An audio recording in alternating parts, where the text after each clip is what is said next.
Jalen Hurts has managed to thrive despite one major challenge in his NFL career. Not turnovers. He's been careful with the ball, but the revolving door of offensive coordinators he's faced in Philadelphia. The Eagles' offensive staff has been a mix of rising stars and short-lived experiments over the last few years. Shane Steichen parlayed his time in Philly into a head coaching gig with the Colts. Brian Johnson struggled, leading to a disappointing finish in 2023, and then Kellen Moore stepped in, won a Super Bowl, and left for New Orleans. Now Kevin Patullo is in charge, and his tenure has so far looked like Johnson Redux. The offense started strong, averaging over 26 points per game in a 6-2 start, but after the Week 9 bye, production has plummeted to barely 15 points. Last season's powerful rushing attack has fallen from nearly 180 yards per game to just over 100 this year. The passing game is low impact and inconsistent, keeping turnovers down but failing to create meaningful progress. Patullo has faced challenges his predecessors did not: injuries along the offensive line and a noticeable dip in Saquon Barkley's explosiveness have hurt the running game.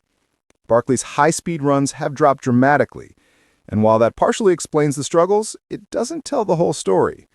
The deep and intermediate passing attack hasn't opened up space or consistently activated star receivers.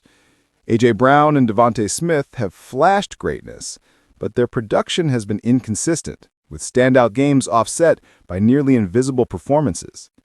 The lack of reliable run game has led to more third-and-long situations, packed secondaries, and stalled drives.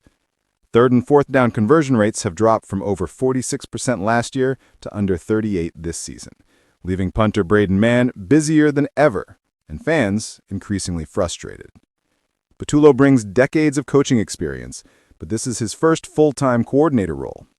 He has attempted to use a downfield passing game to compensate for the missing run threat, and Hurts has hit deep passes at nearly his career high rate, yet the approach works in flashes and hasn't generated a consistent dynamic offense.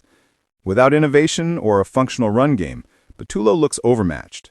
The hot seat looms, especially if other coaches like Mike McDaniel or Brian Daboll show interest. While changing coordinators could help, pairing Hurts with his fifth offensive coordinator in as many years isn't a guaranteed fix. The Eagles' offense remains in flux, and how Patullo adapts, or fails to, will define the team's future.